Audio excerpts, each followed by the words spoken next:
Hello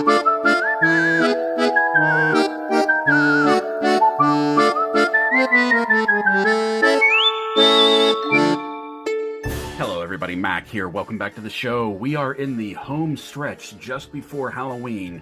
We are in the last, week and a few days before the big day arrives, and then we roll into November. And today what we are taking a look at is the McFarlane Toys DC Multiverse Swamp Thing DC Rebirth Glow-in-the-Dark Edition. Gold label, Amazon exclusive, limited edition to 3,000 pieces. That is a mouthful. Some of you may have seen this. This is basically the Swamp Thing figure done in a glow-in-the-dark deco. And the main reason I got this, because truthfully, I haven't been a big fan of a lot of the repaints of McFarlane Toys, but I never actually got a Swamp Thing. So when I saw this one, because this one comes with both head sculpts, comes with the arm attachment, and it's a glow-in-the-dark figure, and it's a limited edition run, so I figured, why not? Might as well get this one, might as well have this one for my Swamp Thing. Now, we see that with a lot of the McFarlane limited edition figures. It's in an all-black case with the Swamp Thing logo and the McFarlane Toys logo and everything sort of like in this glow-in-the-dark, deco right here. We have the gold label up top, on the side, just black. On the back, we have a really great comic shot of Swamp Thing going on right here. On this side, more of the same as what's up front. Up top, you can see sort of the DC logo etched in. On the bottom, just barcode and a number. Now, unlike the Clayface 3-pack, this is actually a slipcover. So, mint inbox or inbox collectors, you can just slide this up and take a look at what's inside. And you can see that we have a big Swamp Thing figure. There's his arm attachment. There's the stand with the collector's card right there.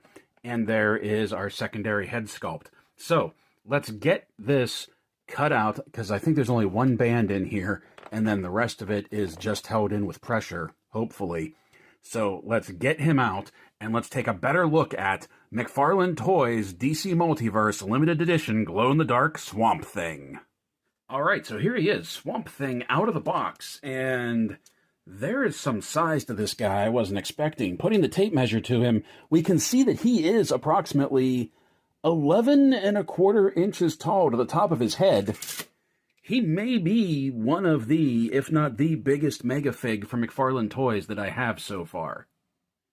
Okay, so just because of the sheer size of him alone, it's going to be hard to get him fully on camera for a lot of this review, so just bear with me for a moment. The first thing I want to take a look at is this face sculpt, and this is undoubtedly so iconically Swamp Thing, with this bridge right here, the snarling face, the red eyes. Really the only color other than green in this figure are these red eyes, and that looks fantastic.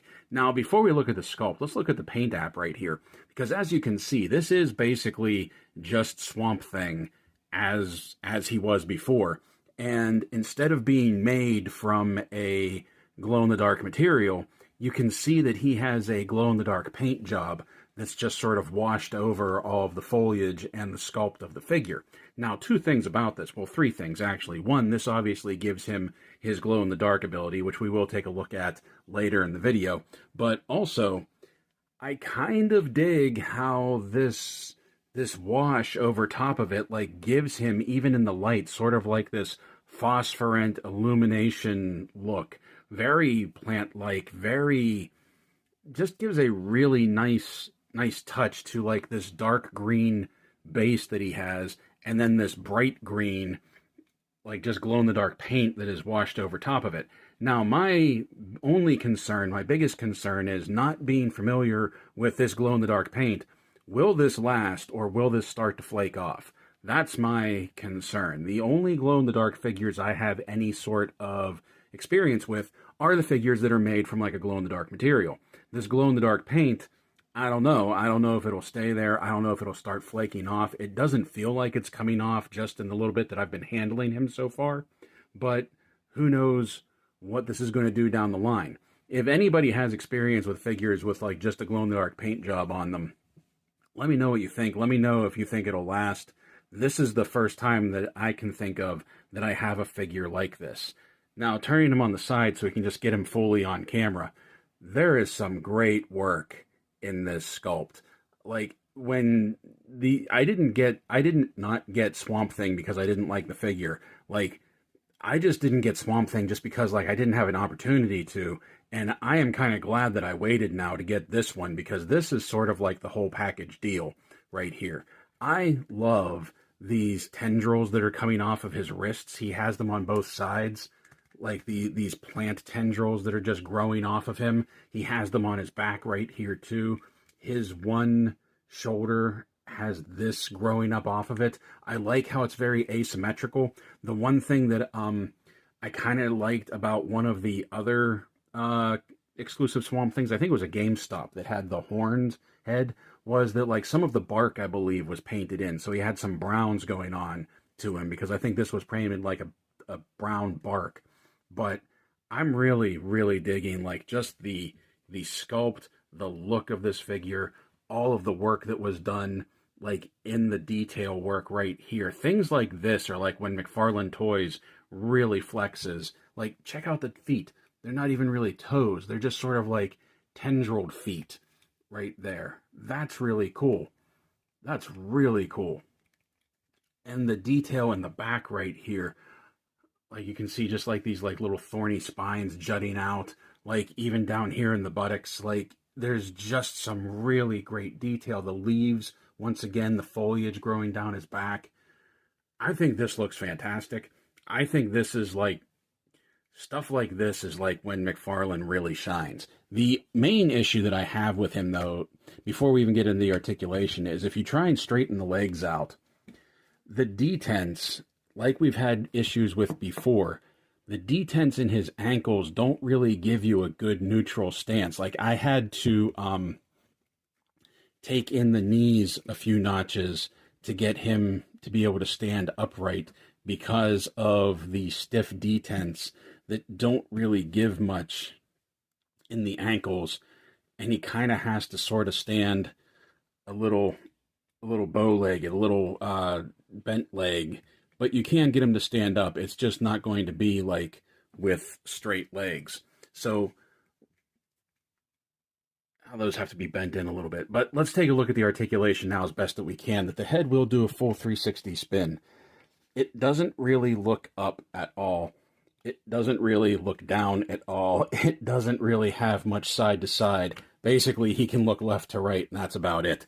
The arms will do a full 360 spin, but you have to be careful because of all of this extra kibble, all of this foliage right here. You don't want that to come off. Despite all of that, like on both arms, it's sort of hinged in there so that you can still get the arms up, and both of them will come up to 90. Has a butterfly joint in there.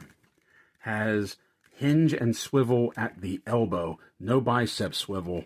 Single jointed elbow that'll come up to 90. And like I said, a hinge and swivel at the elbow. The wrists will spin, and they're hinged in and out only. No up and down, no ball joint right there. Now, hidden underneath here in the torso, there is a bit of a ball joint, but it's very stiff. It's real stiff, and it's really only good for turning, and I don't feel like you can get a full 360 spin out of it. But you can, like, it does look just cool with the way that all of this moves against each other. Then you do have a ball joint also at the waist that will give you a full 360. He can lean back a little bit. He can lean forward a lot. And there is some side-to-side rocker. All of that is in the waist ball joint. This bicep cut right in here is just for turning.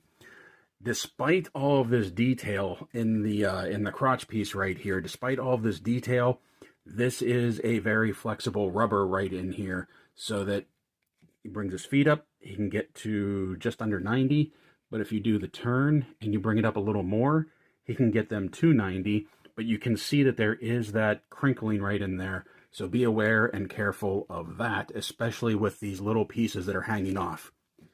Legs will come up to just under 90 out to the side. That hidden thigh cut doesn't really do much of anything when the legs are down. The legs will turn in, but it won't turn out. Double jointed knees with some really good travel for a figure this size. Ankles will rock back. Not much. Ankles will rock forward a lot. There is a forward-facing pin for some rocker. And we have our toe articulation. So as far as accessories go, the first thing I want to take a look at is this other head sculpt, because this is one of the things that made me debate which Swamp Thing I wanted. Because in the other two Swamp Things, I think the one that came with that head sculpt also came with the arm attachment, but I think the one that came with this head sculpt, which was another exclusive, didn't have the arm attachment. So I was trying to figure out if I wanted this head with the antler horns, or like the root horns, or if I wanted the classic head with the arm piece. Now, you get the best of both worlds with this, and this looks great too. Like, this, once again, he sort of has that sneer. He has the red eyes peeking out from underneath all of this green, and he has these branched horns right here that popping the heads off is actually very easy. That it just comes right off. You can see this big dumbbell joint right here, and then we can just... it sticks a little. Hold on. Okay, so at first I thought that I wasn't getting the head on the ball joint, but it just turned out that you don't really get a good pop when you set this thing in there. That, like, it didn't actually pop at all, but it is on there solid. It'll do the spin. You kind of get a little bit more head tilt. Well, you get a lot more head tilt out of it. That's interesting. Is that cut differently? I think it is. Huh. Do you get up and down? A little bit more up and down. So you have a little bit more movement with this second head right here. Well, that's cool. That's good to know. But yeah, it didn't really pop on there. Like, so I kept on pushing, but no pop, but it does stick on there. Other accessory we have is his arm spiky blade attachment thing right here. Now, this will only fit on the right hand. This one is the only one that is pegged for it. The other one doesn't come off. But you just take that and you pop that right on there. And there you go. He's ready for battle now. So there is our fully decked out Swamp Thing. He has other accessories that we'll take a look at in a second here, but this is what you get with him. See what I mean by him not wanting to stand right? He is a big, intimidating presence. Like, just for the size, the look of him, the build, this thing, the horns. This is like... I can't believe that I waited so long to get him, but I'm glad that I did now that I have this version of him. So before we go any further, I wanted to go back to the head articulation, because I don't know if it was a matter that the dumbbell joint was just sticking when I was playing around with him the first time, but now that I've done the head swap and you saw what it could do with the previous head, this one will do the same as well, that you can get some movement out of it.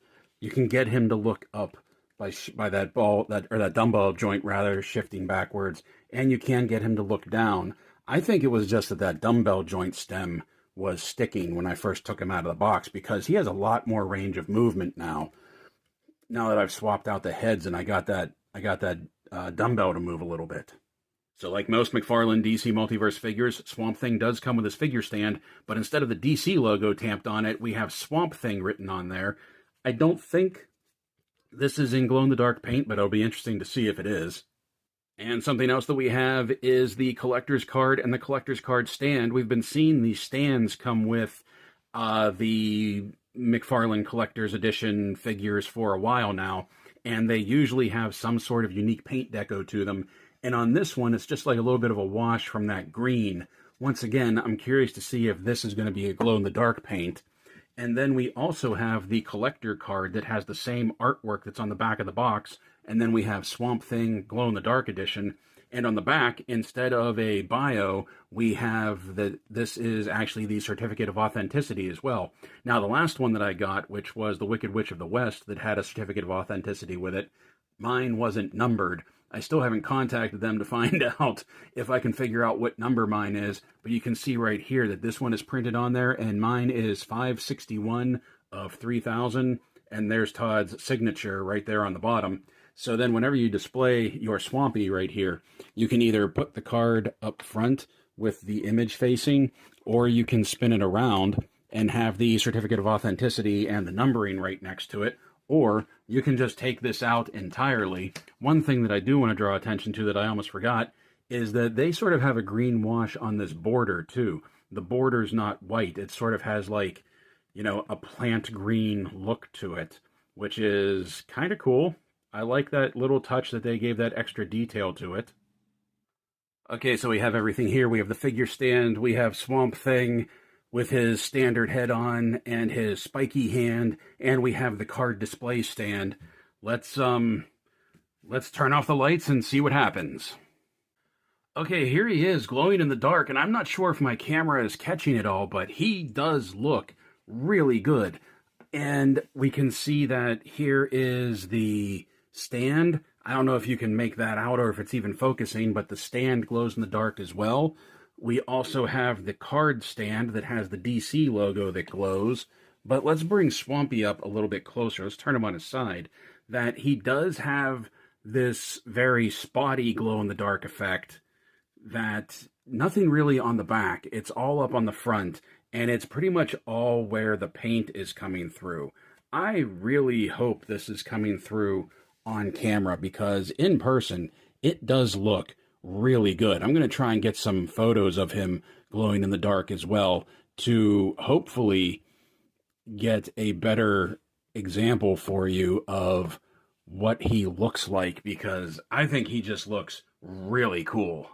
And now for size comparison, just wow. Here he is beside two of the taller McFarlane figures that I have. This is the Collect-A-Build Atrocitus, and this is Necron, and he's dwarfing both of them. Necron has typically been one of the larger mega figures that I have.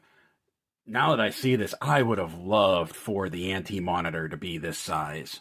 Here he is beside McFarlane's 7-inch scale Page Puncher's John Constantine, because, of course, and DC Multiverse Demon Knight Etrigan the Demon.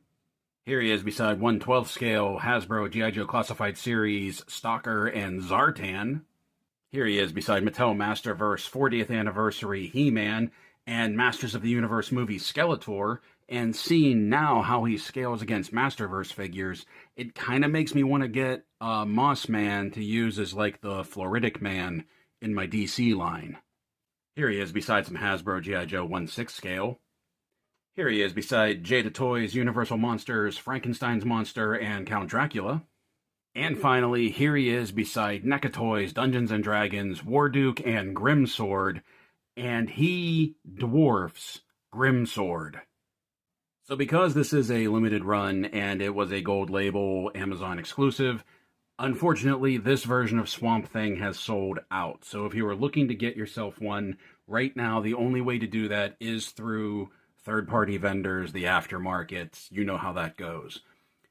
Swamp Thing is big. It cannot be understated, and I never really understood myself, comprehended how big Swamp Thing actually is. He may be the biggest figure next to Man-Bat that the Multiverse line has put out so far. I kind of dig that he's this big, but now that I know, and I don't mean to keep harping on this, but now that I know that like they can make figures this big, I really wish that the Anti-Monitor would have been this size. His glow-in-the-dark feature is cool.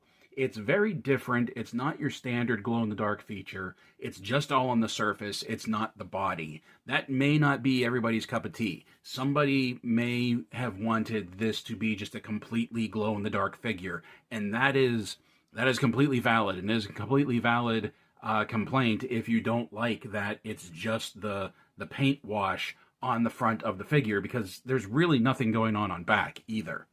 I can totally understand some people being upset that it was just the paint job. The card stand, the certificate of authenticity, things like that, that's a take it or leave it kind of thing. Some people are into that, some people aren't. The main reason I wanted to get this one is because, like I said, he basically just comes with all of the goodies. He comes with both head sculpts. He comes with that big bark blade arm attachment thing. He has his own figure stand that does glow in the dark as well. And like the figure is a glow in the dark figure. So when I saw this one come out, while I'm not real big into getting the limited run repaints that McFarlane has been putting out, this one just seemed like a no-brainer to get. I didn't have a Swamp Thing yet. I have a Swamp Thing now. He has all the bells and whistles. The articulation for a figure this size is what you can expect. Like, he does move, he does articulate. I'm actually kind of impressed with how well the legs and the waist joints work.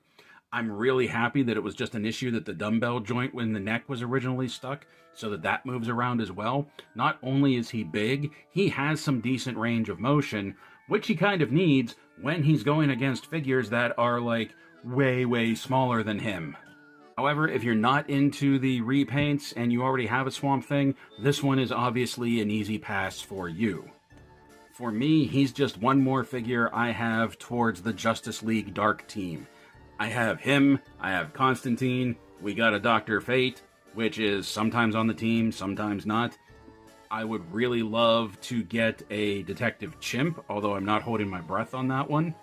The classic version of Wonder Woman that we saw that's coming out pretty soon, that's going to go real well with this. And was Etrigan part of Justice League Dark? I want to say yes, but I can't remember. A Ragman figure would be cool as well. So with that all being said, happy Halloween, everyone. Stay safe, stay healthy, and as always, thank you for watching.